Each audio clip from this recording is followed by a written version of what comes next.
आउज़ बिल्लाहि मिनश्शैतानिर्रजीम बिस्मिल्लाहिर्रहमानिर्रहीम। अस्सलामुअलैकुम सामीन इकराम। बयान किया जाता है कि बनी इसराइल में दो भाई थे, जिनमें एक मुसलमान था और दूसरा काफिर था। दोनों दरिया के शिकारी थे। काफिर बुत को सजदा करता था, मगर जब मछलियों के लिए जाल तैयार करता तो उसमें ढेरों मछलियाँ आ जाती कि इसको खींचना भी उसके लिए मुश्किल हो जाता।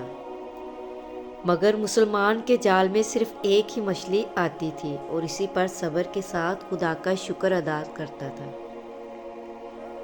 इत्तफाकन एक रोज़ उस मुसलमान की बीवी अपने मकान की छत पर गई तो उसकी नज़र काफिर की बीवी पर पड़ी, जो ज़ेवर और बेहतरीन लिबास से आरास्ता थी।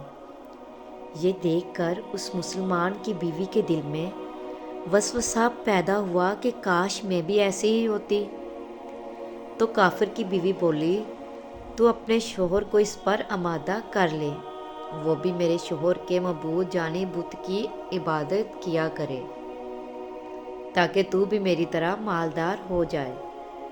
ये सुनकर मुसलमान भाई की बीवी कुछ गमज़दा सी होकर नीचे आई, और जब उसका शोहर घर आया तो उसने बीवी का हाल देखकर दरियाफ्त किया, आखिर क्या बात है जिससे तू इस कदर गमज़दा मालूम होती है।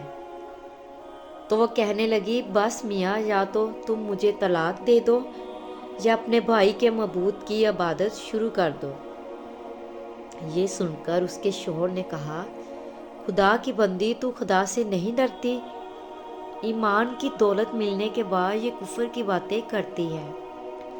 तो औरत बोली, बस मुझसे अब ज़्यादा बातें ना बनाओ, मैं भी दूसरी औरतों की तरह अच्छा लिबास और अच्छे जेवरात पहनना चाहती हूँ।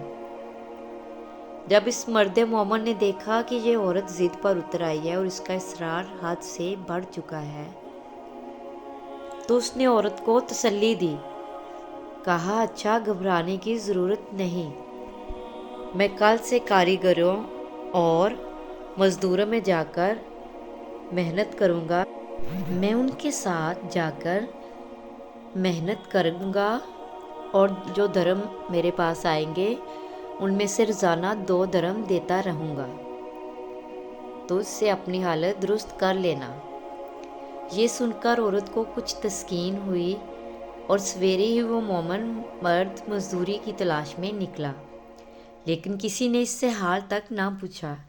ये देखकर वो दरिया के किनारे पहुंचा और शाम तक अल्लाह की इबादत में मसरूफ़ होकर रात को जब घर आया तो बीवी ने कहा, आज तुम कहाँ थे? वो कहने लगा, मैं बादशाह की खिदमत में मसरूफ़ था, इसने मुझसे 30 दिन काम करने की शर्त की है। औरत ने कहा कि आखिर वो बादशाह तुमको क्या देगा?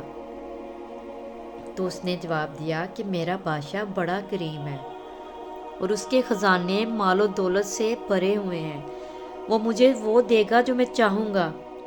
चनाचा इसी तरह बराबर वो अपने मबूदे वरहक की इबादत में मसरूफ़ रहा और 30वीं रात हुई तो बीवी ने कहा, सुनो मियाँ, अगर कल तुमने मुझे मजदूरी लाकर ना दी तो तुम मुझे लाजमी तलाक दे देना। ये सुनकर उसको बहुत परेशानी लाहक हुई और 30वीं सुबह को उसने एक यहूदी से कहा, क्या तुम मुझे मजदूरी पर लगा लोगे? ये सुनकर यहूदी कहने लगा कि हाँ, तुमको मजदूरी तो मिल जाएगी, लेकिन शर्त यह है कि मेरे पास तुम्हारे खाने पीने का कोई इंतज़ाम ना होगा। चनाचा वो मर्द मोमन रोज़े की नियत करके यहूदी के साथ हो लिया।